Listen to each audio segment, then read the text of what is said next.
नमस्कार, मैं doctor Ramanivas Sharma Raman competitive exam के लिए साइंस और टेक्नोलॉजी का यह विशेष सेशन लेकर के यूट्यूब चैनल पर सभी लर्नर्स का, सभी व्यूवर्स का बहुत बहुत स्वागत है।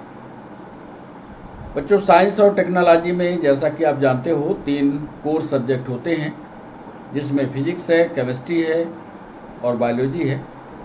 इसके पहले वाले सेशन में हमने बायोलॉजी का डिस्कशन किया था। बायोलॉजी का रिप्रोडक्टिव सिस्टम विस्तार से आपको पढ़ाया, विस्तार से उस पर सवाल भी पूछे। आज आपकी मांग के अनुसार फिजिक्स का यानी भौतिक शास्त्र का यूनिट और मेजरमेंट का ये चैप्टर पार्ट 1 लेकर के आपके सामने आए हैं। आज के सेशन में थ्योरेटिकल पार्ट का डिस्कशन आपके बीच करेंगे, यानी पहले आपको हम थ्योरी पढ़ाएंगे। थ्योरी का आधा पार्ट आज करेंगे और जब अगला वीडियो हम इसका बनाएंगे तो थ्योरी का दूसरा पार्ट भी करेंगे। थ्योरी के आधे पार्ट में हम आपके साथ फिजिकल क्वांटिटी क्या होती है, परिभाषा क्या है, डिराइव्ड क्वांटिटी या व्युत्पन्न राशियां क्या होती हैं, यूनिट्स होती क्या है, इंटरनेशनल सिस्टम ऑफ यूनिट क्या है, अंतर्राष्ट्रीय पद्धति क्या है, आज इन पर प्रकाश डालने वाले हैं। सप्लीमेंट्री यूनिट क्या है, लंबाई को कैसे नापते हैं, मास को कैसे नापते हैं, समय का कैसे मापन करते हैं, आज इस पर आपको थ्योरेटिकल पहले समझाएंगे और समझाने के बाद, थ्योरी बताने के बाद 5 महत्वपूर्ण मैथमेटिकल सवाल आपसे पूछेंगे। वो सवाल जो यूपीएससी में, नीट में, अग्निवीर की परीक्षा में पूछे जा सकते हैं। उन सवालों का कैसे आप कैलकुलेशन करोगे, कैसे आप करोगे। जब सवाल हम पूछेंगे तो आपको 1 मिनट का समय आपको सवाल करने का भी देंगे। यदि आप सवाल कर पाते हो तो बहुत अच्छा, नहीं उन सवालों के साथ कैसे उनको उत्तर करोगे ये हम आपको समझा देंगे। तो डीप डिस्कशन और यूनिट और मेजरमेंट का ये पार्ट पहला आज आपके सामने। शुरुआत करते हैं जब चैप्टर की, उसके पहले हम आपसे रिक्वेस्ट करते हैं कि यह हमारी क्लास 6 बजे लाइव होती है। यदि आपको कोई शंका है, संदेह है, किसी सवाल को पूछना है, समझना है, तो आज आप शाम को 6 बजे हमारे साथ लाइव होइए। हम लाइव सेशन लेकर आते हैं। आप कमेंट बॉक्स में हमसे सवाल पूछिए, कमेंट बॉक्स में ही हमसे उत्तर लीजिए, और जब हम मोनेटाइज हो जाएंगे YouTube के द्वारा तो हमारा सीधा संवाद आपके साथ होगा। आप भी बोल पाएंगे, हम भी बोल पाएंगे। इसलिए चैनल को सब्सक्राइब करना, चैनल को लाइक करना, चैनल को शेयर करना मत भूलिएगा। सेशन की शुरुआत करें इस फिजिक्स के महत्वपूर्ण टॉपिक से। कैसे सवाल आते हैं ये तो आज हम सवाल आपको बताएंगे, कैसे आप कर पाते हैं ये भी देखेंगे। पहले थ्योरी पर डिस्कशन हो जाए, उसकी एनालिसिस हो जाए। तो चलिए, यूनिट और मेजरमेंट का पहला पॉइंट आपके लिए आपके स्क्रीन पर, जरा स्क्रीन को भी आप ध्यान से देखिए। यहां हमने स्क्रीन पर SI यूनिट लिखी है, केल्विन टेम्परेचर की। मीटर का कैसे प्रेजेंटेशन होता है, अक्सर बच्चे यहां गलती करते हैं, कैपिटल M लिखते हैं, गलत है। डिस्टेंस की यूनिट लिखना हो, मीटर में लिखना हो तो स्मॉल m का उपयोग करना। एम्पियर इलेक्ट्रिक करंट की बात करें तो कैपिटल A। ऐसे ही सारी चीजों को हमने इधर दिखाया है कि आपके पढ़ने और लिखने में कितना अंतर होना चाहिए, ये थ्योरी में हम आपको समझाते चलेंगे। पहला चैप्टर है ये फिजिक्स का, इसको हम 2 पार्ट में करके आपको बताने वाले हैं। तो यूनिट और मेजरमेंट का ये पहला टॉपिक आपके सामने और आपके स्क्रीन पर पहला पॉइंट जो हम लिखने जा रहे हैं उसको जरा गंभीरता से समझिए। पहला पॉइंट, वे सभी राशियां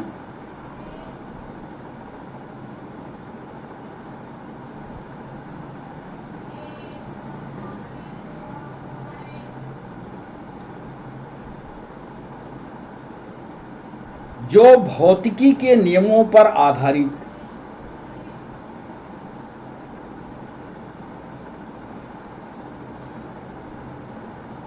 जो भौतिकी के नियमों पर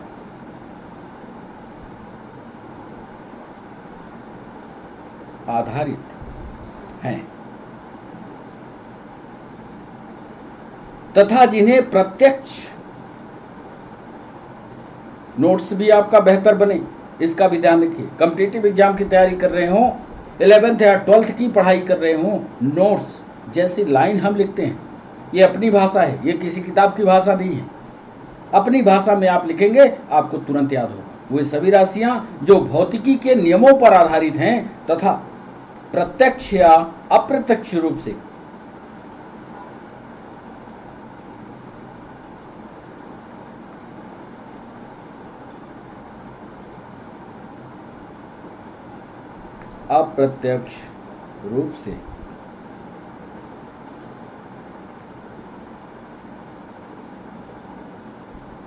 मापी जा सकती है।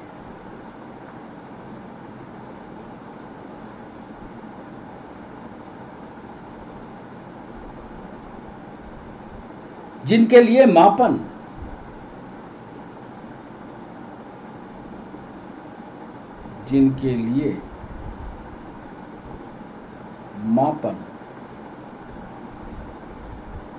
आवश्यक होता है।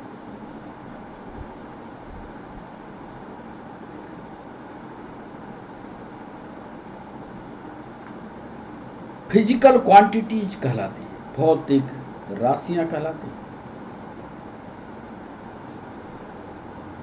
अंग्रेजी वाले बच्चे, जो इसका मेन पॉइंट है वो अंग्रेजी में लिखा हुआ है, बाकी हिंदी से काम चलाइए। फिजिकल क्वांटिटीज या भौतिक राशियां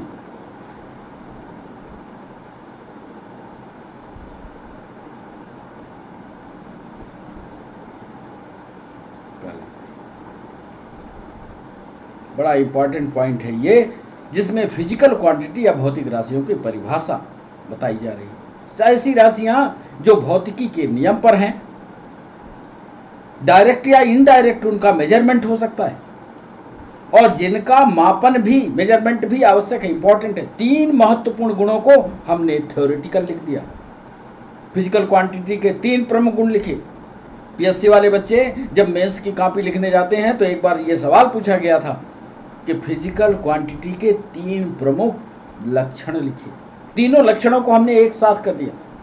जो 11th और 12th की तैयारी करते होंगे या अन्य परीक्षा की तैयारी करते होंगे वो नोट्स भी बना सकते हैं। वो सभी राशियां जो भौतिकी के नियमों पर आधारित हैं तथा प्रत्यक्ष या अप्रत्यक्ष रूप से मापी जा सकती हैं, जिनके लिए मापन आवश्यक है, इंपॉर्टेंट है मेजरमेंट, वही फिजिकल क्वांटिटी कहलाते हैं। बच्चों, दूसरा पॉइंट, टू द पॉइंट आपको पढ़ना है। दूसरा पॉइंट, भौतिक राशियां यानी फिजिकल क्वांटिटीज, भौतिक राशियां 2 प्रकार की होती हैं।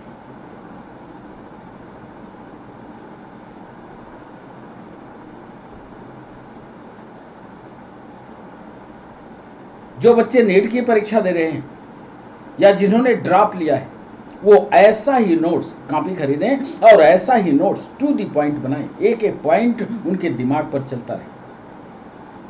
भौतिक राशियां 2 प्रकार की होती हैं। पहली, प्रथम लिख रहे हैं, याद रहना चाहिए आपको, प्रथम मूलभूत राशियां, मूलभूत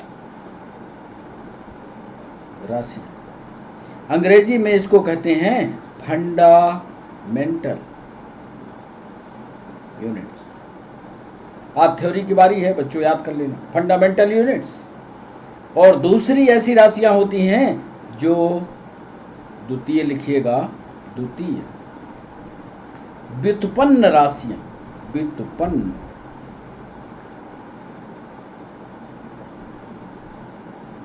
व्युत्पन्न राशियां, या इसको डिराइव्ड यूनिट कहते हैं, डिराइव्ड। नोट्स बनाने का तरीका भी सीखिए। भौतिक राशियां दो तरह की होती हैं, एक को कहते हैं आधारभूत, मूलभूत, और दूसरे को कहते हैं व्युत्पन्न। दो शब्द होते हैं हिंदी वाले बच्चे, एक होता है उत्पन्न और दूसरा होता है व्युत्पन्न। उत्पन्न वाले से जब कोई उत्पन्न हो जाए, मतलब मूलभूत राशियां इसका बाप बनेगी और बिना मूलभूत राशियों के ये व्युत्पन्न नहीं होंगे, उत्पन्न नहीं होंगे, तो व्युत्पन्न राशियां कहेंगे। ये सारा डिस्कशन आगे के पॉइंट में आएगा। दूसरे पॉइंट में याद रखिएगा कि भौतिक राशियां दो प्रकार की होती हैं। प्रथम मूलभूत राशियां होती हैं जिसे फंडामेंटल यूनिट कहते हैं, द्वितीय व्युत्पन्न राशियां होती हैं जिसे डिराइव्ड यूनिट कहते हैं। तीसरा महत्वपूर्ण पॉइंट आपके लिए जो हम लिखने जा रहे हैं उसको जरा गंभीरता से सोचिए। एक सवाल यूपीएससी ने पूछा था, 3 नंबर या 2 नंबर का था वो सवाल, यूनिट्स क्या है, यूनिट की परिभाषा बताइए। आप भी सोचिए, यदि आपसे कोई मापन की परिभाषा, यूनिट की, इकाई की परिभाषा पूछ ले, क्या आप कर सकते हो? जरा उसको लाइन में सहेजो। क्या लिख पाते हो? टेस्ट करो अपने आप को, लिखो। नहीं लिख पाते हो तो हमारा अनुसरण करो, हमारा देखो हम कैसे लिखते हैं। वह तीसरा पॉइंट, वह सर्वमान्य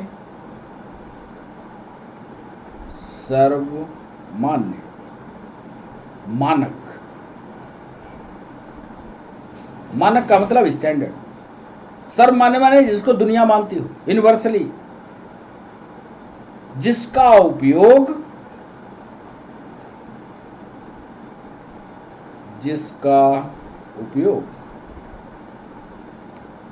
किसी भौतिक राशि की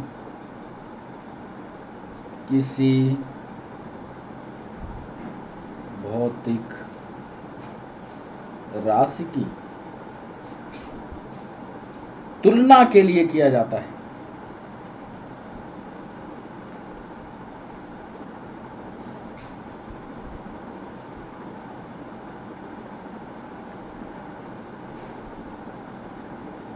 जरा गंभीरता, फिजिक्स है, एक एक लाइन, एक एक शब्द का अर्थ निकालना। वह सर्वमान्य मानक जिसको पूरी दुनिया मानती हो, ऐसा एक स्टैंडर्ड। जैसे 1 किलो क्या हम लोगों ने अपनी मर्जी का सब कोई रखा है? नहीं। एक किलो के लिए पूरे दुनिया में एक मीटिंग हुई होगी और 1 किलो का वजन तय किया गया होगा, इतना होगा साहब 1 किलो, फिर बाट का निर्माण हुआ होगा। तो वह सर्वमान्य मानक जिसको दुनिया मानती हो, जिसका उपयोग किसी भौतिक राशि या फिजिकल क्वांटिटी को तुलना या कंपैरिजन करने के लिए, या शब्द का मापन करने के लिए भी आप लिख सकते हैं, तुलना के लिए किया जाता है, उस भौतिक राशि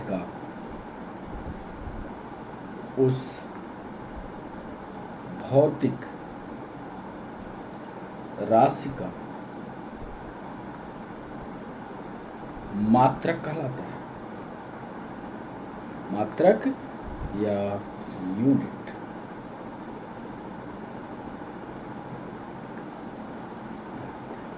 कितनी बढ़िया यूनिट की परिभाषा। वह सर्वमान्य मानक जिसका उपयोग किसी भौतिक राशि की तुलना के लिए किया जाता है, उस भौतिक राशि का वही उसकी यूनिट कहलाता है। चलिए, तो तीसरा पॉइंट, पीएससी यूपीएससी वाले बच्चे मेंस की जब कॉपी लिखेंगे तो कभी भी परिभाषा पूछ सकता है कि यूनिट की परिभाषा क्या है। इस पर 3 नंबर या 5 नंबर आपको ऐसे मिल जाएंगे, लेकिन लिखने का तरीका ये हो, वह सर्वमान्य मानक जिसका उपयोग किसी भौतिक राशि की तुलना के लिए किया जाता है, उस भौतिक राशि का मात्रक कहलाता है। चौथा महत्वपूर्ण पॉइंट, मात्रकों की अंतरराष्ट्रीय पद्धति। ध्यान से इस पॉइंट को पढ़िए। मात्रकों की अंतरराष्ट्रीय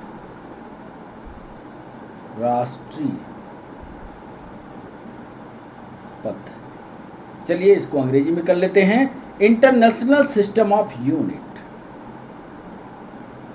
इंटरनेशनल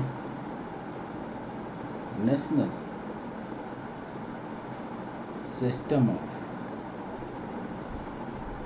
यूनिट, इसी को SI भी बोलते हैं। इस पद्धति में, इस सिस्टम में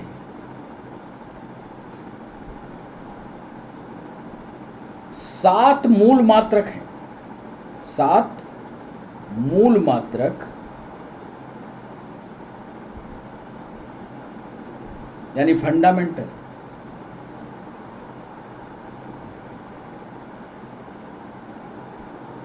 और 2 सप्लीमेंट्री यानी पूरक।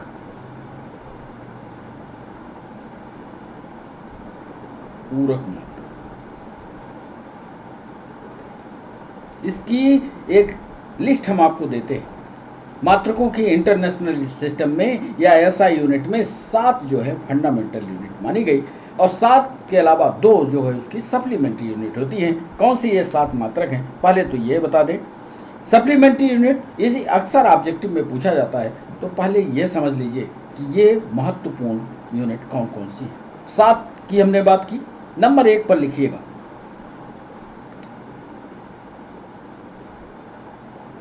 जो फंडामेंटल क्वांटिटी है इसको भी यही पढ़ लीजिए।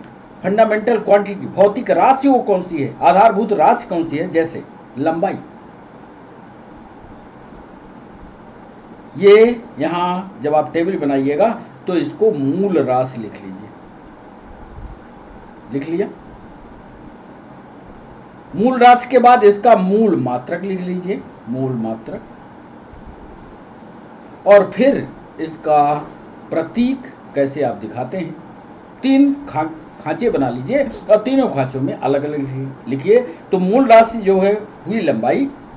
अब हमें यदि आपसे पूछें कि लंबाई का मूल मात्रक क्या होगा, फंडामेंटल पूछ रहे हैं, तो आप बोलोगे साहब मीटर होगा।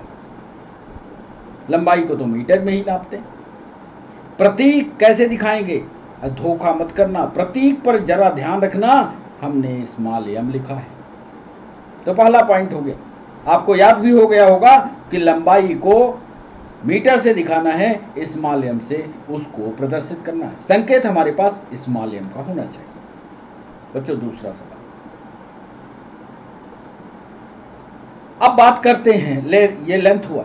अब बात करते हैं द्रव्यमान की। इसको लेंथ अंग्रेजी में कहते हैं और दूसरे वाले को मास कहते हैं। वेट की बात नहीं कर रहे, द्रव्यमान की बात कर रहे हैं। द्रव्यमान को मूल मात्रक होता है इसका किलोग्राम।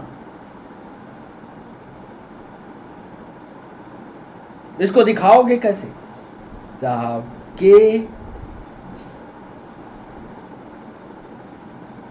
के जो है वो स्मॉल होगा, ध्यान रखना, के स्मॉल होगा, जी भी स्मॉल। अक्सर जब हम लोग लिखते हैं तो कैपिटल के ठोकते हैं, नहीं ठोकना, स्मॉल के, छोटी जी। तीसरा महत्वपूर्ण वो यूनिट लिखते हैं, मूल राशि कौन सी है, मूल राशि या फंडामेंटल यूनिट क्या है, फंडामेंटल क्वांटिटी क्या है। तीसरी लिख रहे हैं समय। समय को अंग्रेजी में बच्चों टाइम कहते हैं। ये आपको याद होना चाहिए, किसी भी वक्त ऑब्जेक्टिव में पूछा जा सकता है। तो समय को हम हमेशा सेकंड से दिखाते हैं। ये इंटरनेशनल की बात कर रहे हैं। इंटरनेशनल में 7 मूल मात्रक हैं, फंडामेंटल यूनिट्स 7 है। तीसरी लिख दिया, सेकंड से दिखाते हैं। और याद रखना, सेकंड को हमेशा स्मॉल एस से दिखाते हैं, गलती मत करना। यदि मान लो हमें आपकी कॉपी जांचने की मिल गई और आपने कैपिटल ठोका तो हम पूरा नंबर काटेंगे। क्यों? क्योंकि आपको लिखने की आइडिया नहीं पता होगी, तो स्मॉल एस लिखना। तो ये चौथी राशि की बात कर लेते हैं, 7 लिखना है। चौथी राशि की बात करते हैं। चौथी राशि है विद्युत धारा। विद्युत धारा या इसी को इलेक्ट्रिक करंट कहते हैं। इलेक्ट्रिक करंट, विद्युत धारा। विद्युत धारा को ये मूल राशि होगी और मूल मात्रक इसका होता है एम्पियर।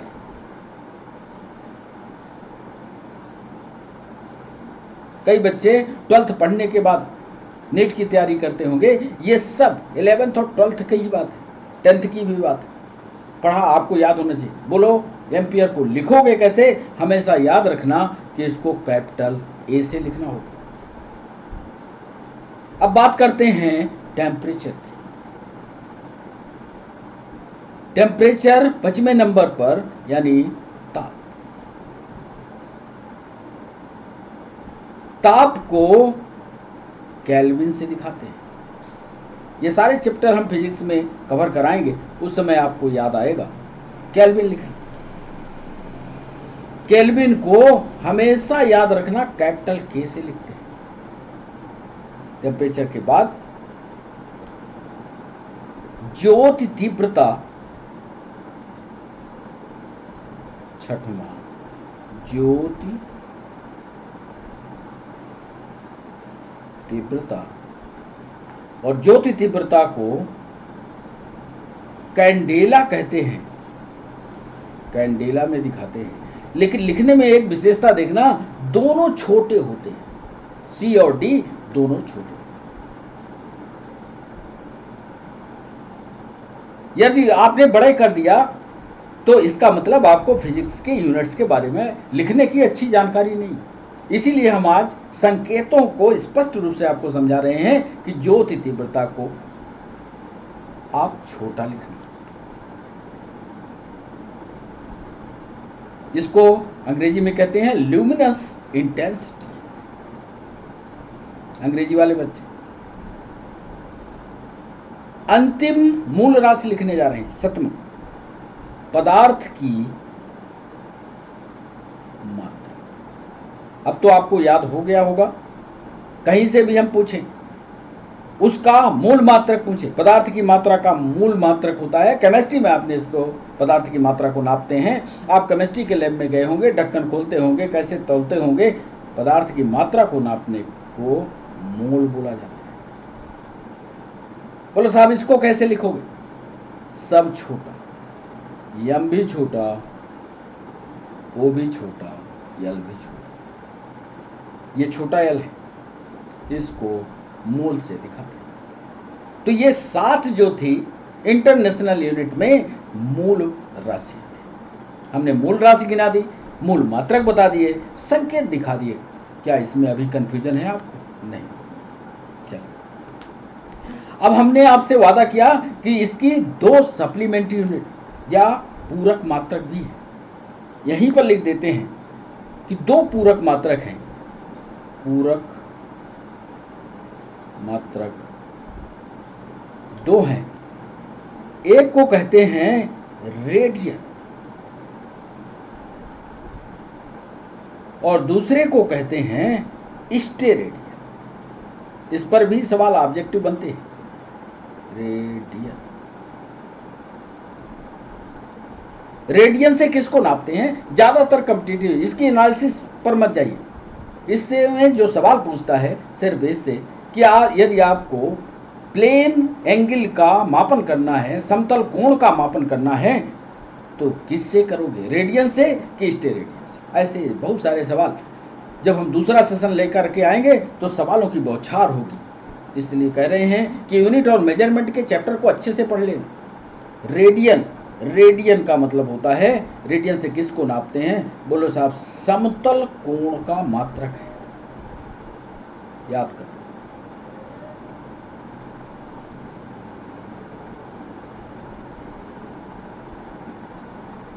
स्टेरेडियन क्या होता है? स्टेरेडियन मैथ वालों से पूछना, क्यूबिक एंगल होता है। क्यूबिक एंगल तो यहां लिख लेना घन कोण।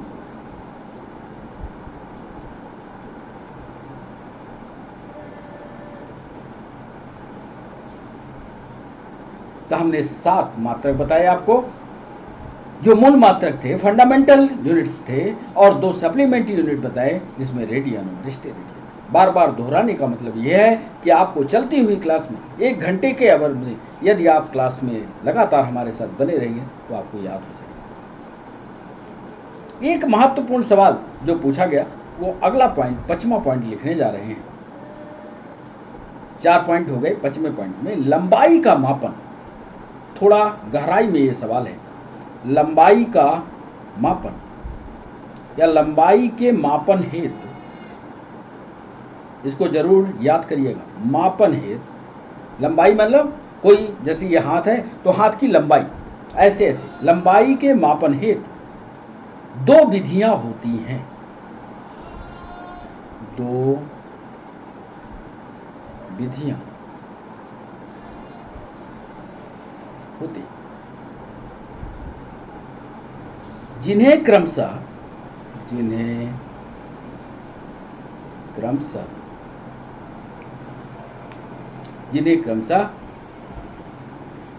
डायरेक्ट मेथड और इनडायरेक्ट, प्रत्यक्ष तथा अप्रत्यक्ष विधि कहते हैं। लंबाई के मापन के लिए याद कर लेना 2 विधियां होती हैं, एक को डायरेक्ट मेथड कहेंगे, एक को इनडायरेक्ट कहते हैं। अब चलो साहब डायरेक्ट मेथड बता दें। हेडिंग बनाइएगा 6वें पॉइंट पर, ये डायरेक्ट मेथड क्या है।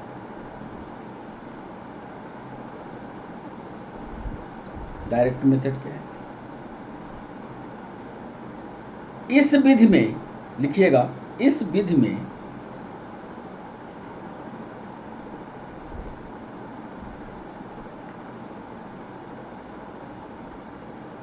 निम्न उपकरणों को, ये सवाल पूछा गया है यूपीएससी में कि डायरेक्ट मेथड में कौन से उपकरण का इस्तेमाल होता है। इस विधि में निम्न उपकरणों का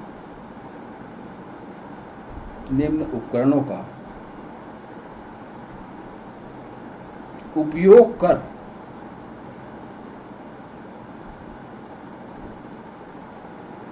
मापन किया जाता है।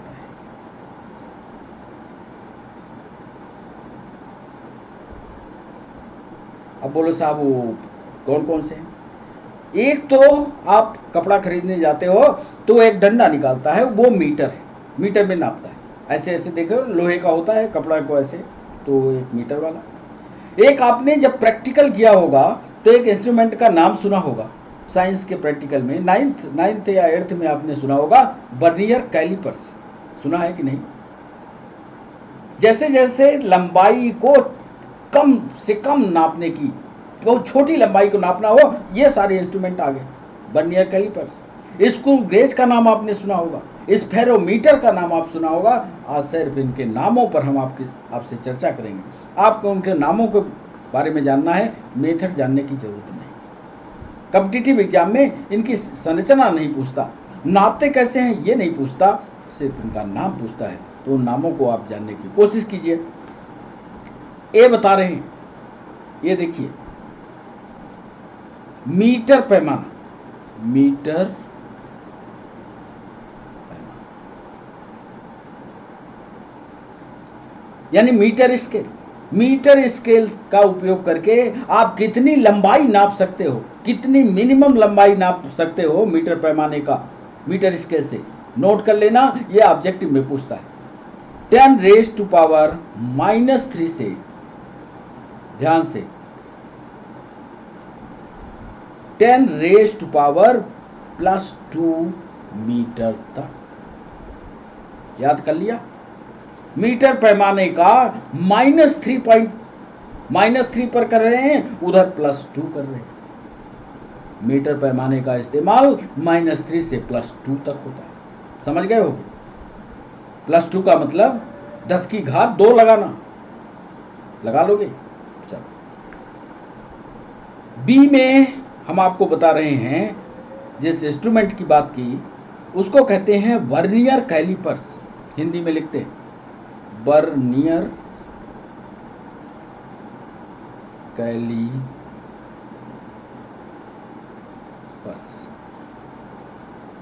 वर्नियर कैलिपर्स में देखो, ये -3 तक नापा, हिम्मत हार गया, अब मान लो आपके पास उसकी छोटी के उसके नीचे की लंबाई है, तब किसका इस्तेमाल करोगे, ये बताने के लिए हम ये इंस्ट्रूमेंट लिख रहे हैं। आप भी लिखिएगा 10 रेज टू पावर -4 मीटर तक, याद करना इसको।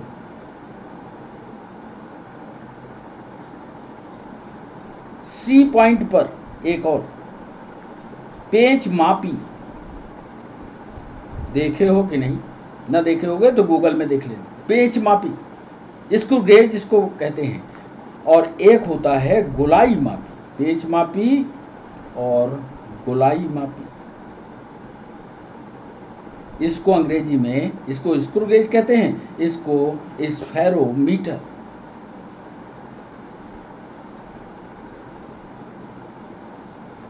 बोलो ये कहां तक नापेगा, बता दे रहा, ये नापेगा 10 रेज टू पावर -5 मीटर तक, हो गया। माने मिनिमम लंबाई को हमने 10 रेज टू पावर -5 मीटर तक इन इंस्ट्रूमेंट के सहारे नापा। फिर से एक बार, मीटर पैमाना, वर्नियर कैलिपर्स का पैमाना, पेच मापी या गोलाई मापी का पैमाना, ये सारी चीजें आपको बुक पर नहीं मिलने वाली, और यहीं से सवालों पूछता है। यदि आपको 10 रेज टू पावर -5 मीटर नापना है तो आप निम्न में से कौन से इंस्ट्रूमेंट का इस्तेमाल करोगे। बच्चों यहां से सवाल उठाता है, आप याद रखना, जब यहां से सवाल उठाएगा ये चीज आपकी किताब पर नहीं होगी, इसलिए थोड़ा सा एक्स्ट्रा पढ़ने की, इधर उधर जाकर के पढ़ने की कोशिश करना। आज हमने लिस्ट आपको दे दी है कि 10 रेज टू पावर -5 मीटर तक गोलाई मापी या स्फेरोमीटर का उपयोग किया जाता है। ये तो थी साहब डायरेक्ट दिख रहा था, प्रत्यक्ष विधि थी। अब बात कर लेते हैं अप्रत्यक्ष। अप्रत्यक्ष, इसी को अंग्रेजी में इनडायरेक्ट कहते हैं। थ्योरी को यदि आपने ध्यान से पढ़ा तो समझ लेना, आज जो सवाल हम आपसे 5 पूछेंगे वो आपसे बनेंगे, क्योंकि आज उत्तर तो बता देंगे पर आपको होमवर्क दे देंगे कि ये घर से करके या हमें पर्सनली आप बताना, करके बताना कैसे किया इसका उत्तर। क्योंकि आज सारे सवाल देंगे, उत्तर डिस्कशन नहीं करेंगे। पढ़ाने के बाद सवाल आपको देंगे, सवाल आप घर से करके हमें भेजोगे। तो इनडायरेक्ट मेथड में क्या है, इनडायरेक्ट में इस विधि का उपयोग, लिख लो, इस विधि का उपयोग बड़ी दूरियों के मापन,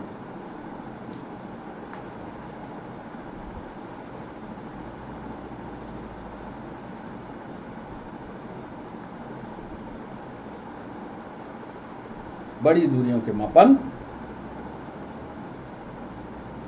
जैसे पृथ्वी से तारा, लिख लो ये भी, जैसे पृथ्वी से तारा एवं ग्रहों की दूरियां,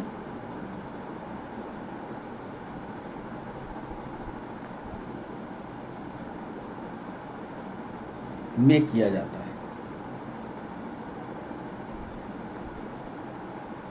बच्चों आपका नोट्स भी इसी तरह जैसे हम लिखते हैं, हम मेहनत करते हैं, ऐसे आप भी मेहनत करो। आपको तो हमसे ज़्यादा मेहनत करनी चाहिए। इसी तरह का शानदार नोट्स बनाना, यदि आपको वक्त लगता है, आप हमसे जुड़े हुए हो तो हमें भेजना जरूर। कई बच्चे भेजते हैं। इस विधि का उपयोग बड़ी दूरियों के मापन जैसे पृथ्वी, सितारा एवं ग्रहों की दूरियों से किया जाता है, या उनको दूरियों के लिए किया जाता है। अप्रत्यक्ष विधि, यहां बड़ी दूरियों के मापन के लिए, ये भी नोट करिएगा, यहां बड़ी दूरियों के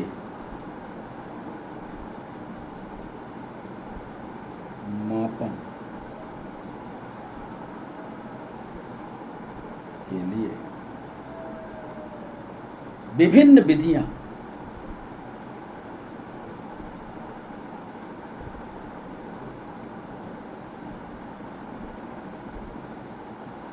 अब विभिन्न विधियां लंबी दूरी की माप करने के लिए बता सकते हो क्या, बताओ कौन कौन सी विधि है। 3 विधि बता दो। मान लेंगे कि आपने यूनिट और मेजरमेंट को पढ़ा। बता रहे हो? नहीं बता। इसके लिए विभिन्न विधियां,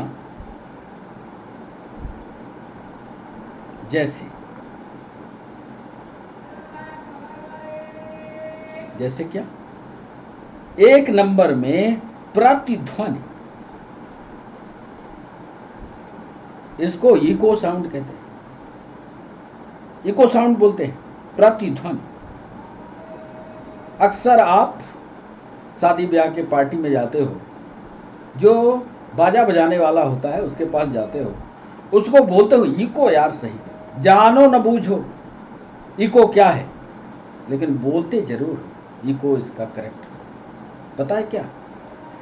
कभी आप खाली कुएं में, कुआं खाली हो, ऊपर से बैठ करके आवाज दो, कुछ सेकंडों के बाद आपकी आवाज वापस आती है, किसी भी आवाज का। इस पर भी एक बढ़िया लेक्चर होगा जब हम साउंड के चैप्टर को आपको पढ़ाएंगे।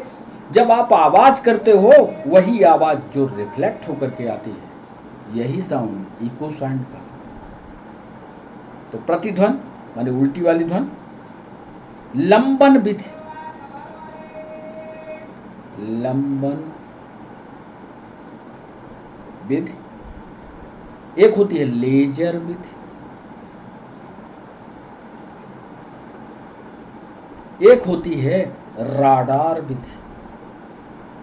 सबके बारे में पढ़ना, हर चीज नहीं पढ़ाएंगे। प्रतिध्वनि, लंबन, लेजर, राडार, इतनी सारी विधियां दे। हम तो आपसे 3 ही पूछ रहे थे, हम 4 लिख रहे हैं यहाँ। इको साउंड, लंबन विधि, लेजर विधि, राडार विधि पढ़ना जरूर, क्योंकि जब अगला सेशन लाएंगे तो इस पर बहुत सारे एमसीक्यू होंगे। तो ये इनडायरेक्ट मेथड। 3 महत्वपूर्ण इकाइयां हैं। लंबाई हो गया, अब द्रव्यमान की बात करेंगे और समय की बात करके और फिर एमसीक्यू के सेशन पर चलिए द्रव्यमान की बात कर लेते हैं। ये लंबाई का हो गया। अब बोलो द्रव्यमान यानी मास की बात करते हैं। द्रव्यमान, मास, कैसे इसका मेजरमेंट होता है, इस पर हमने 2-3 पॉइंट महत्वपूर्ण जो ऑब्जेक्टिव के लायक है, जिस पर ऑब्जेक्टिव हो सकता है। जरा देखिए क्या ऑब्जेक्टिव बने। अणु एवं परमाणु के, ध्यान दिया आपने, अणु एवं परमाणु के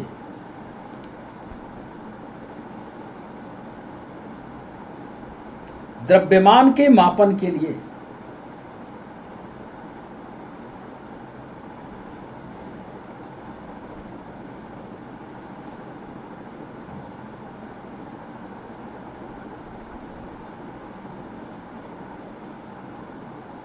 हम यूनाइटेड एटॉमिक मास यूनिट, नई चीज आपको मिल रही है, हम यूनाइटेड एटॉमिक मास यूनिट,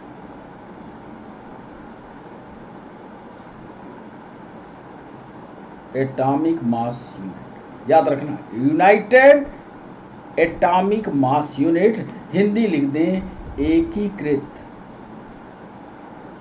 परमाणु द्रव्यमान मात्रा।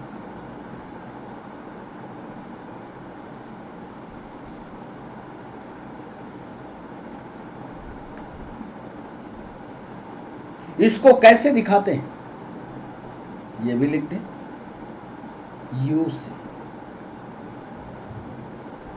का उपयोग करते हैं।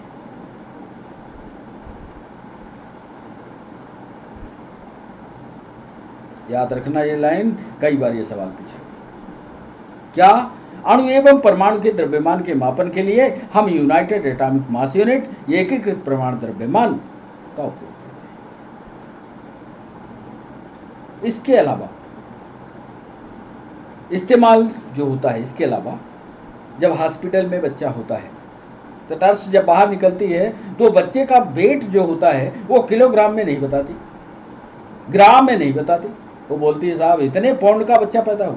क्यों बताती है? क्या आपने कभी सोचा? सोचिए। फिर हमें जवाब बताइएगा 6 बजे जब हम लाइव होंगे, क्यों बताती है पाउंड। हम लिखने जा रहे हैं इसके अन्य मात्रक जो द्रव्यमान के हैं उनके बारे में।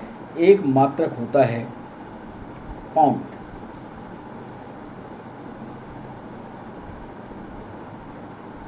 एक पाउंड बराबर होता है, ये भी पढ़े रहना, एक पाउंड बराबर होता है कितने किलोग्राम। ये भी सवाल एमपीएसआई ने पूछा था, याद करना 0.4536 किलोग्राम।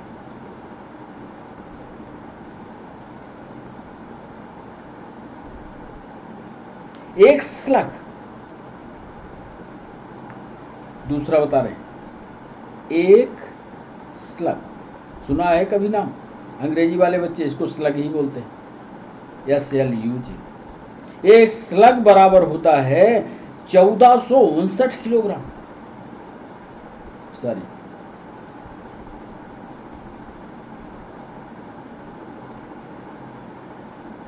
1459 किलोग्राम बराबर होता है एक स्लग। ये भी PNST में सवाल पूछा गया। आज थ्योरी पढ़ लीजिए और कल यूनिट और मेजरमेंट का चैप्टर, ये जो नोट्स हम दे रहे हैं आपको, इसको बेहतरीन पढ़िएगा। आपके पास जो बुक होगी उससे पढ़िएगा, नई बुक होगी 9th 10th 11th और 12th की सामान्य सी साइंस की बुक पढ़ के आइएगा। अगले वीडियो में इसी से जुड़े हुए सवाल हम आपसे पूछेंगे। तो एक स्लग बराबर होता है 1459 किलोग्राम। परमाणुविक द्रव्यमान इकाई जो होती है, ये भी याद करने वाली चीज है, एटॉमिक मास यूनिट। इसको ऐसे भी AMU लिख दें, एटॉमिक मास यूनिट। आप समझ गए हैं, हम हिंदी में अब नहीं लिख रहे हैं। एटॉमिक मास यूनिट U बराबर कितने किलोग्राम होता है, ये आपको याद है? एटॉमिक मास यूनिट U बराबर कितने किलोग्राम, यही ऑब्जेक्ट में पूछेंगे। ये बराबर होता है 166 into 10 raised to power -27 kg। याद, ये केमिस्ट्री में भी काम आएगा, मैथमेटिकल क्वेश्चंस को सॉल्व करने में काम आएगा। 1.66 into 10 raised to power -27। बात थी द्रव्यमान की। तीसरी महत्वपूर्ण इकाई है समय, या जिसको टाइम बोल सकते हैं। टाइम को भी अंडरलाइन करिए। इसमें कैसे सवाल आएंगे, कैसे आपको जवाब करने होंगे, कैसे मैथमेटिकल सवालों को करना होगा, इस पर भी थ्योरी आपको समझा दें। प्रत्येक समय अंतराल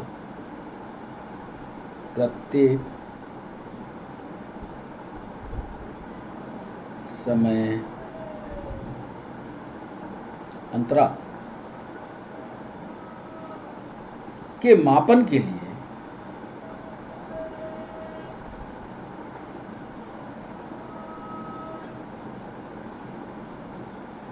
हम समय के, ध्यान से लिखिएगा, हम समय के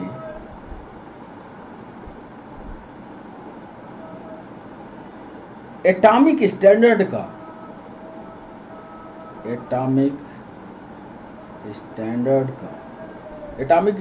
का हिंदी होती है परमाणविक मानक।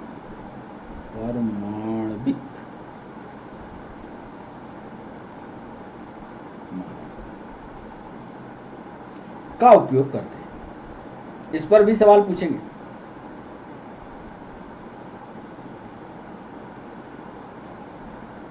का उपयोग करते हैं। जो सीजियम नाम आपने सुना है कि नहीं? सीजियम हम लिखे देते हैं। जो सीजियम परमाणु में उत्पन्न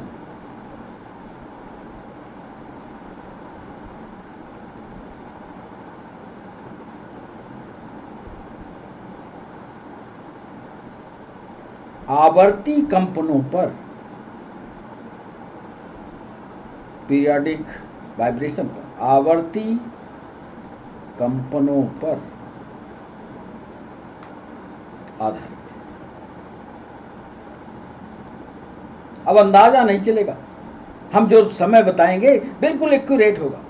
जब हम एटॉमिक स्टैंडर्ड से नापेंगे तो समय बिल्कुल एक्यूरेट होगा। उसके लिए कौन सा तत्व लिया? सीजियम लिया। सीजियम के एक कण में जो आवर्ती दोलन होता है उसके आधार पर समय का निर्धारण होता है। हमने लिखा प्रत्येक समय अंतराल के मापन के लिए हम समय के एटॉमिक स्टैंडर्ड का उपयोग करते हैं जो सीजियम परमाणु के उत्पन्न आवर्ती कंपनों पर आधारित होता है। यही राष्ट्रीय मानक के रूप में, ये भी लिख लीजिए, यही राष्ट्रीय मानक के रूप में, यह इंटरनेशनल है, प्रयुक्त सीजियम घड़ी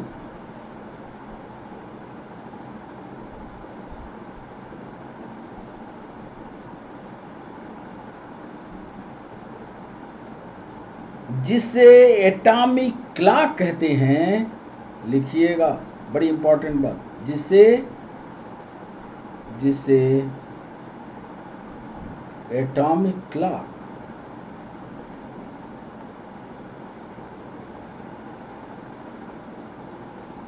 कहते हैं, जिसे एटॉमिक क्लॉक कहते हैं का, इसको ब्रैकेट में, जिससे सीजियम घड़ी का, सीजियम घड़ी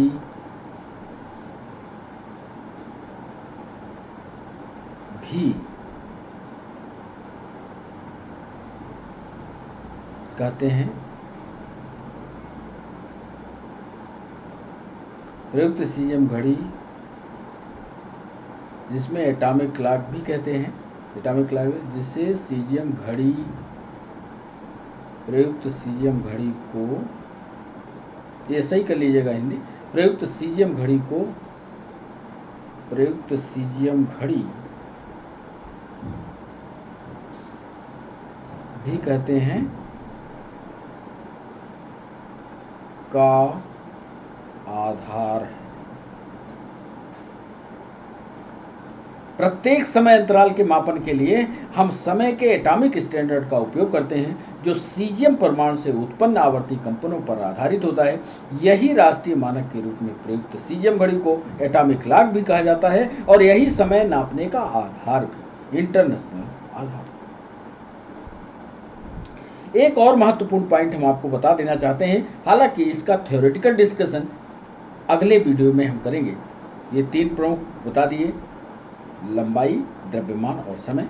एक 8वां पॉइंट डाल करके एक नए सिरे की तरफ आपको मोड़ना चाहते हैं, क्योंकि यहाँ से भी सवाल हम निकालेंगे और इन सवालों को पूछें। 8वां पॉइंट ये कह रहे हैं, किसी मापन की यथार्थता, यूपीएससी में सवाल पूछा गया था, किसी मापन की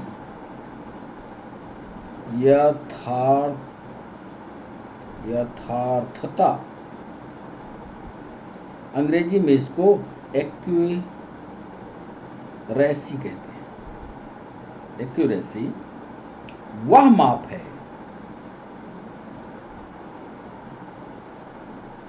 जो यह बताती है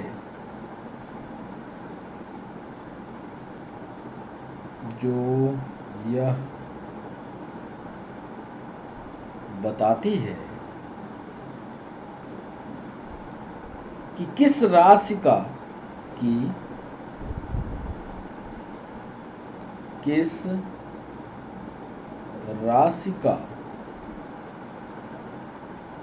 मापा गया मान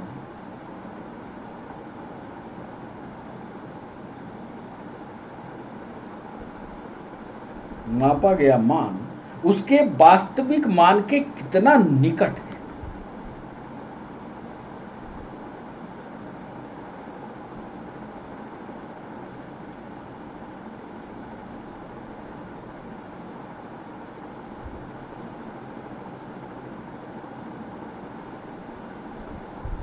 ये बड़ा इंपॉर्टेंट पॉइंट है। 8वां पॉइंट ये, मतलब जो चीज हम नापते हैं वो एक्यूरेट नहीं होती, एक्चुअल पोजीशन नहीं होती, हम यहाँ ये कह रहे हैं कि किसी चीज़ की एक्यूरेसी में सिर्फ हम ये कहें कि बहुत बढ़िया हमने नापा है, आप कहीं किराने के सामान देखिए साहब ये बिल्कुल सही है, कभी नहीं हो सकता।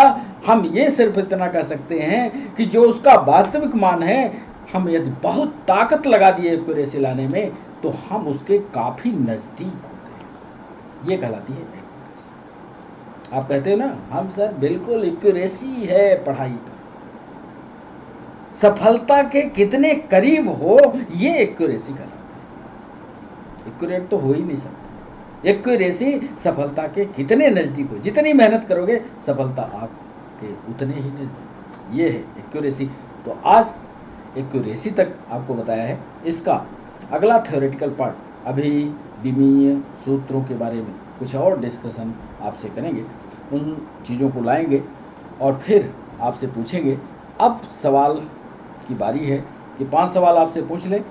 हालांकि इन 5 सवालों में जो हम आपसे पूछने जा रहे हैं, इन 5 सवालों का उत्तर तो बता देंगे पर डिस्कशन आपको करके हमें भेजना है, ठीक है।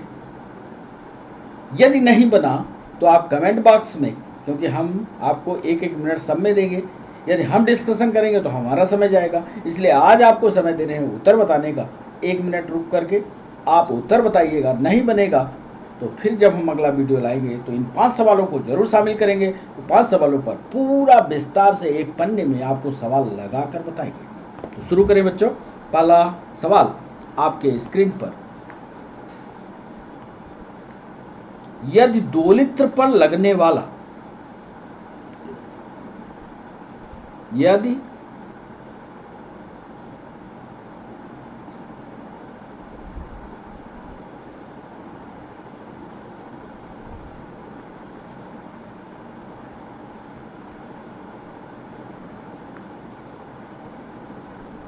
लगने वाला डंपिंग बल या अवमंदन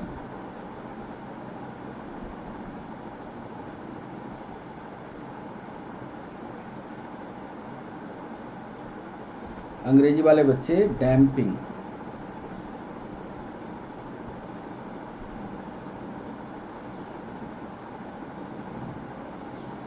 वेग के अनुक्रमानुपाती होता है।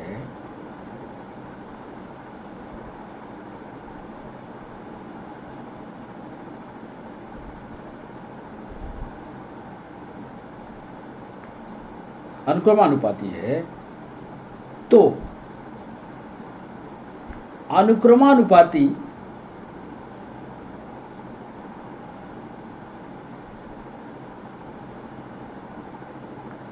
नियतांक कांस्टेंट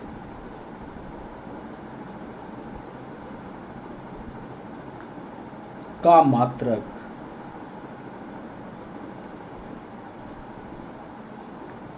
हो। सवाल आपके समझ में आ गया होगा। एक दोलन करने वाला है, 2 लित्र पर लगने वाला जो डंपिंग बल है वेग के सीधा समान अनुक्रमानुपाती है। तो अनुक्रमानुपाती नियतांक का मात्रक क्या होगा? थोड़ा सा घुस करके सवाल पूछा, घुमा दिया सवाल।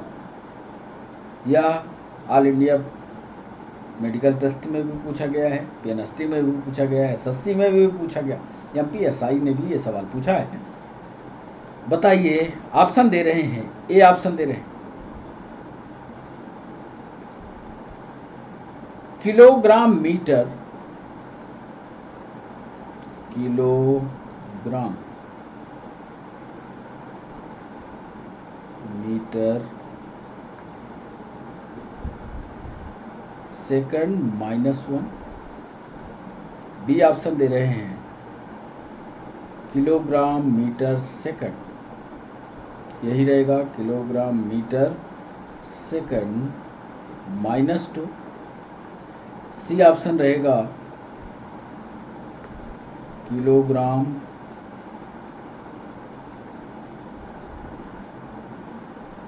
सेकंड -1 और डी ऑप्शन रहेगा किलोग्राम।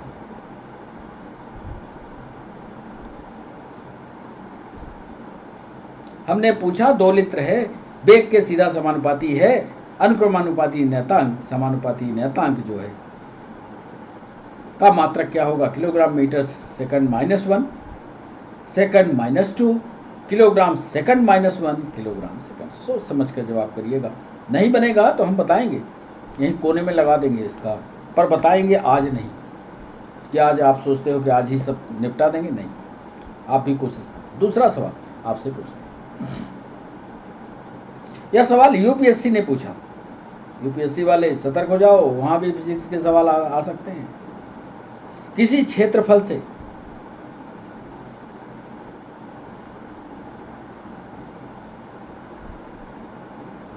किसी क्षेत्रफल से 5 मीटर की दूरी पर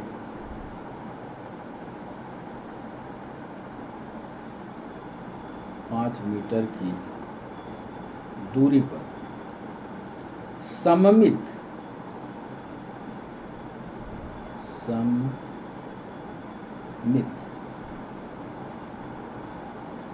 किसी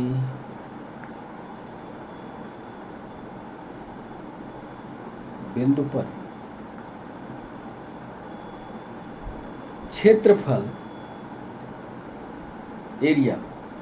क्षेत्रफल 1 सेंटीमीटर स्क्वायर की परिधि द्वारा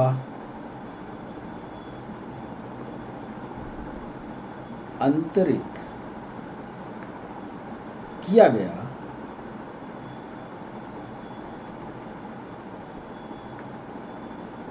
घन कोण होगा। घन कोण की बात कर रहे हैं, क्यूबिक एंगल की घन कोण होगा। अभी बताया है उधर थ्योरी में। ए ऑप्शन दे रहे हैं 2 × 10⁻⁻² स्टे रेडियन। बी ऑप्शन दे रहे हैं 4 × 10⁻⁻² स्टे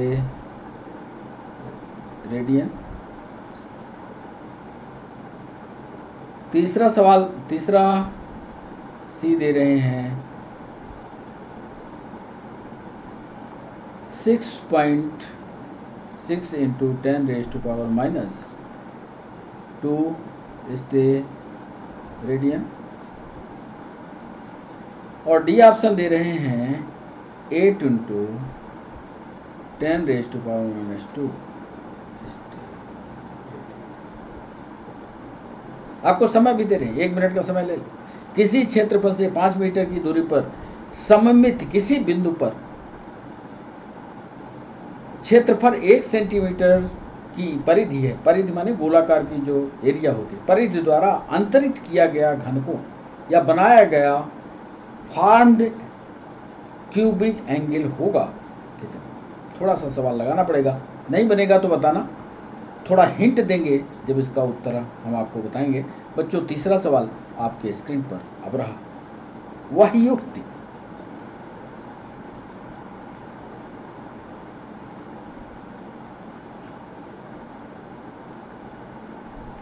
जो वह मेथड जो 10⁻⁻⁴ मीटर लंबाई को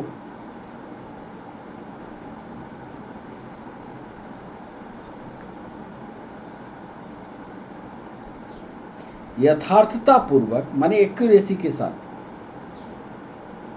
यथार्थता पूर्वक नापने के लिए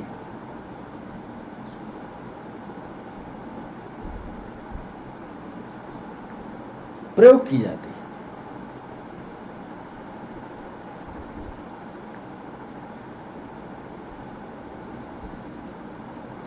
ये ऑप्शन दे रहे हैं, क्या वो पेच मापी है,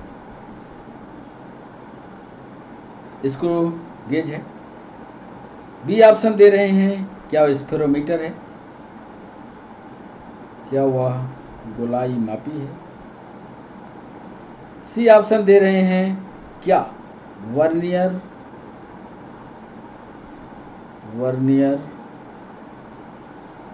स्थिरांक है, वर्नियर कांस्टेंट है। और डी ऑप्शन दे रहे हैं या तो ए या सही जवाब। यहाँ तो सवाल लगाना नहीं है, यहाँ सिर्फ थ्योरी पढ़ करके आपको जवाब देना है, इसलिए यहाँ पर ज़्यादा देर नहीं रुकेंगे। चौथा सवाल, वर्नियर कैलिपर्स के, जरा इस सवाल को सोच विचार करिएगा, नीट में ये पूछा गया सवाल। वर्नियर कैलिपर्स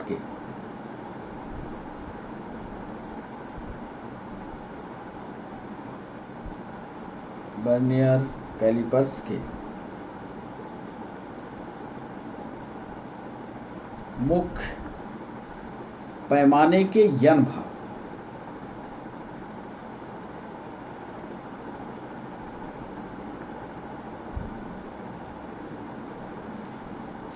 जो वर्नियर कैलिपर्स देखे होंगे वो जरा उसका चित्र याद करें। मुख्य पैमाने का यन भाग, वर्नियर पैमाने के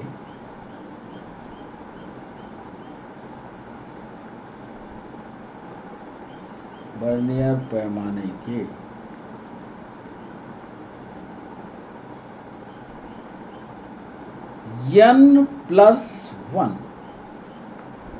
भाग के साथ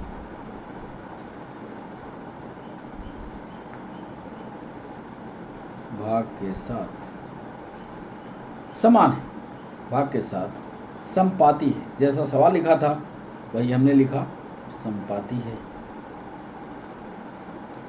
यदि मुख्य पैमाने के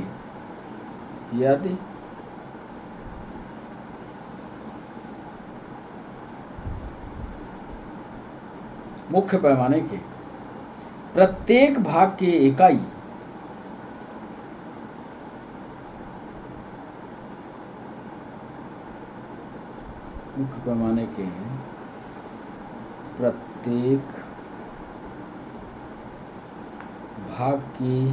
इकाई ये है, तो उपकरण का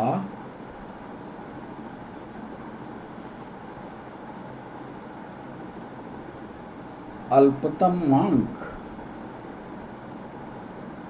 याद कीजिए।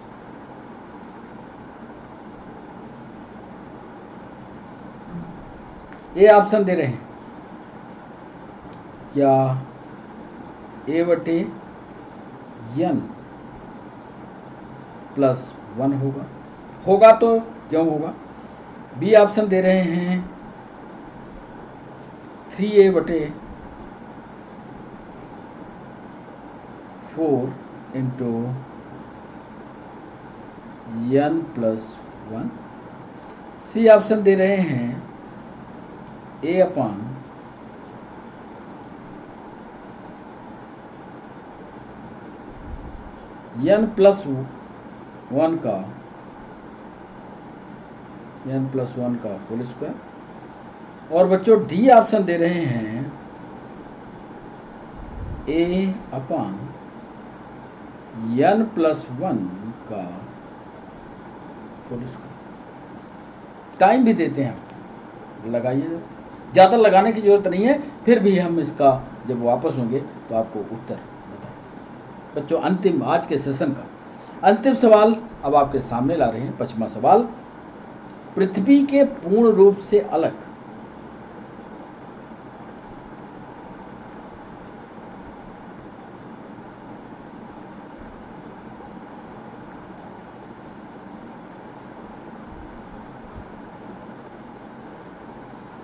विपरीत कोष्ठ में लिख लीजिए, विपरीत दो बिंदु ए एवं बी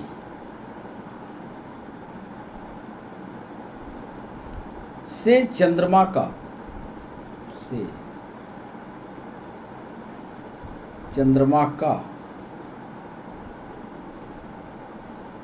प्रेक्षण किया जाता है। सवाल आप समझते रहिएगा। दोनों अलग अलग बिंदु हैं, दो हाथ से चंद्रमा को देखा जा रहा है। कुल मिलाकर के ये कह रहा, दो दिशाओं के प्रेक्षण द्वारा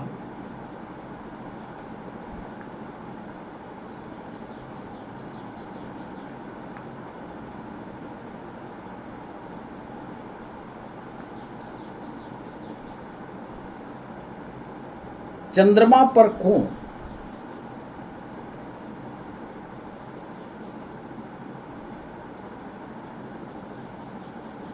थीटा डिग्री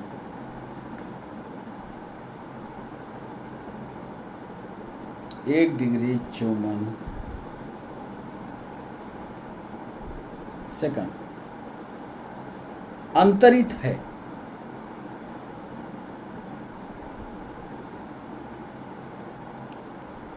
तथा पृथ्वी का व्यास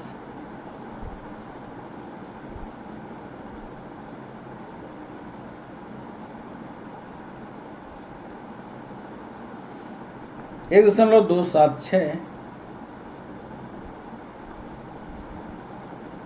इंटू 10⁻10 मीटर। पूछ क्या रहा है? तो चंद्रमा से पृथ्वी की दूरी, चंद्रमा से पृथ्वी की दूरी की गणना कीजिए।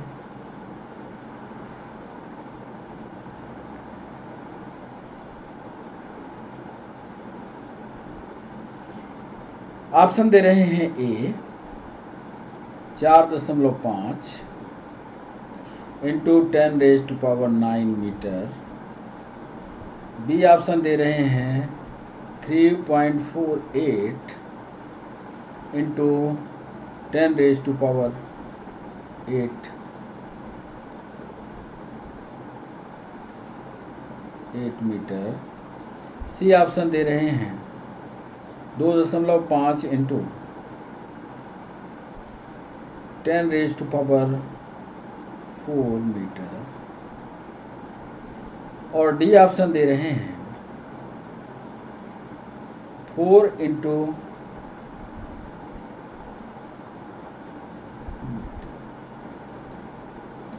पृथ्वी के पूर्ण रूप से अलग दो बिंदुओं ए और बी से चंद्रमा का प्रेक्षण किया जाता है।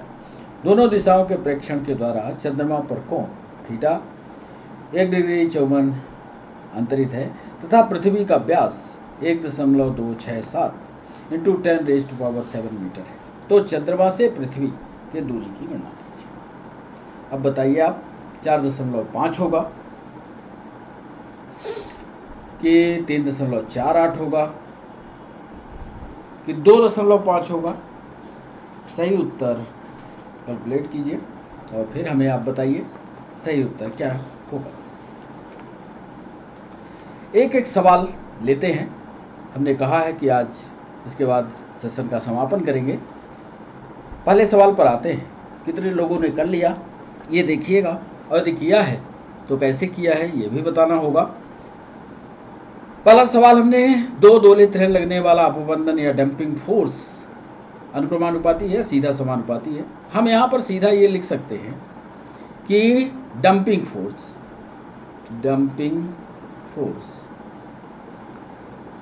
सीधा समानुपाती होगा वेलोसिटी के। सही है बच्चों, यानी F जो है सीधा समानुपाती हुआ V के, ऐसा लिख दें। बराबर होगा F बराबर K कांस्टेंट V के। अब ये K के बारे में पूछ रहा है, नियतांक के बारे में, तो K बराबर यानी नियतांक बराबर होगा F अपान V के। कर लेते हैं। अब F का मात्रक यहाँ लिख लेते हैं। तो F का मात्रक क्या होगा? F का मात्रक बटे V का मात्रक। यहाँ मात्रक नोट कर लो, मात्रक, यहाँ मात्रक नोट कर लो, मात्रक। और जब निकालोगे तो आप अंत में पाओगे किलोग्राम सेकंड। निकाल लोगे। थोड़ा सा हिंट दिया है, कैलकुलेट करने की कोशिश करना। दोनों का मात्रक रख लोगे या दोनों के मात्रक पता होंगे तो इसका सही जवाब होगा किलोग्राम सेकंड माइनस। कितने बच्चों ने सही किया जरा कमेंट बॉक्स में बताना। सीधा सवाल था। दूसरा सवाल घनकोण वाला हमने आपसे पूछा, किसी क्षेत्रफल से 5 मीटर की दूरी पर सममित किसी बिंदु पर क्षेत्रफल 1 सेंटीमीटर की परिधि द्वारा अंतरित किया गया। इसका फार्मूला भी घनकोण का आप जानते होंगे, नहीं तो सीख लीजिएगा। डी एंगल इस तरह बनाते हैं इसका, डी ए अपान बराबर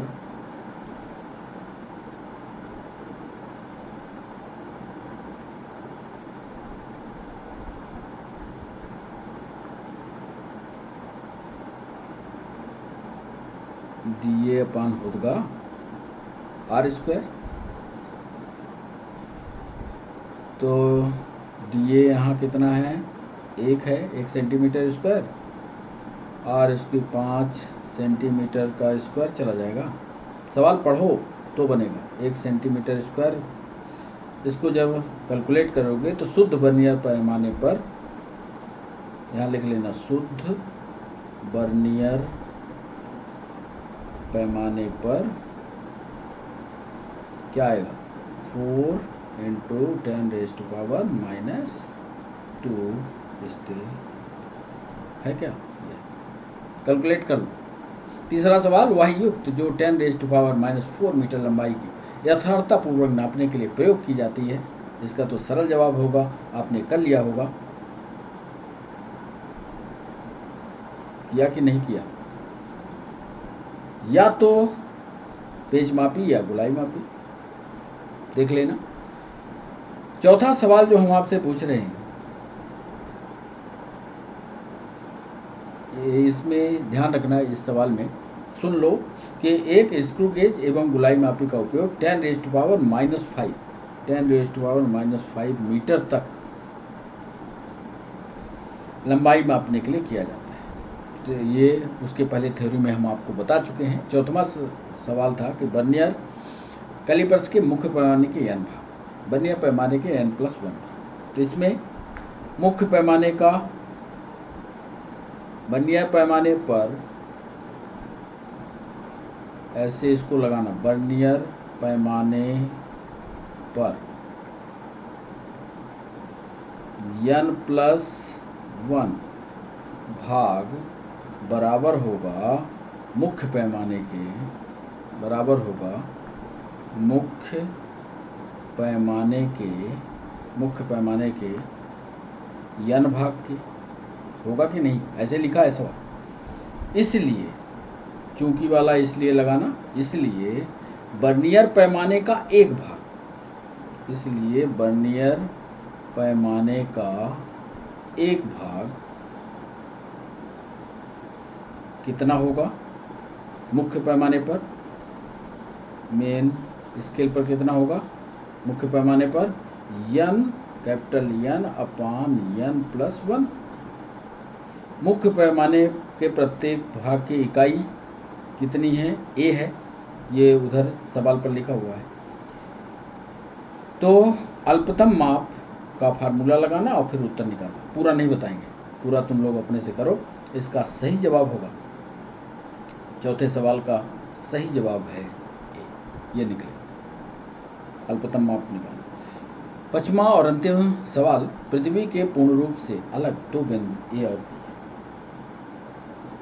अब इसमें दिया क्या क्या है ये देख लो। थीटा बराबर कितना है, चंद्रमा पर कोण थीटा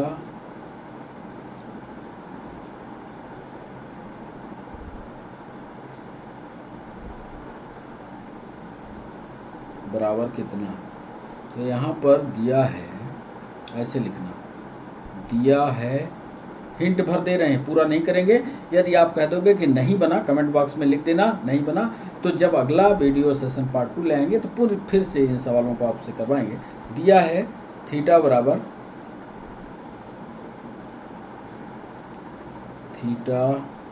कितना है, 1 डिग्री 54 सेकंड। तो सबसे पहले तो हम ये करते हैं कि 1 डिग्री 54 सेकंड को पूरा बदल देते हैं, 1 डिग्री 54 मिनट, तो ये निकल आएगा 114 मिनट। अब 114 मिनट का कैलकुलेशन कैसे होगा, ये हिंट दिए देते हैं। 114 इंटू 60 ऐसा, और एक और सूचना रही होगी, अब इतना हिंट ले लो, फिर इससे निकालो। सही जवाब होगा इसका 5वें सवाल का 3.48 इंटू 10⁻8 मीटर। कैसे लगाए ये कमेंट बॉक्स में हमें बताना, ये नहीं कि चुपचाप उत्तर मार दिया जो हमने वो तुम भी मार लो। तो बच्चों, ये फिजिक्स का आज पहला पार्ट था, चूँकि आज थ्योरेटिकल डिस्कशन हमने किया था आपसे, इसलिए कई चीज़ें आज सवालों को समय भी ज़्यादा हो गया था, इसलिए सवालों को A to Z नहीं करवाया है। यदि आपने कमेंट बॉक्स में लिख दिया कि सवालों को फिर से कराया जाए, नहीं समझ में आया है, तो अगला जब वीडियो हम लॉन्च करेंगे तो इन 5 सवालों को जरूर ऐड करेंगे। चैनल को सब्सक्राइब करना, लाइक करना और शेयर करना मत भूलिएगा। यदि आपको लाइव हमारे साथ जुड़ना है तो शाम को 6 बजे हम लाइव होंगे इसी सेशन के साथ। तो बच्चों, आज के लिए बस इतना ही। पार्ट 2 के लिए ज़रूर तैयार रहिएगा। यूनिट और मेजरमेंट के चैप्टर को पूरी गंभीरता से पढ़िएगा। अग्निवीर की जो नए सेशन में नियुक्ति होने जा रही है, उसके लिए उस फिजिक्स को भी हमने शामिल इसमें किया है, वहाँ से भी सवाल पूछे जा सकते हैं। तो बच्चों, आज के लिए बस इतना ही, फिर मिलते हैं नए सेशन में नए वीडियो के साथ। तो आपका अच्छा हो, शुभ हो, भला हो, इन्हीं आशाओं के साथ बच्चों, बाय बाय, नमस्कार।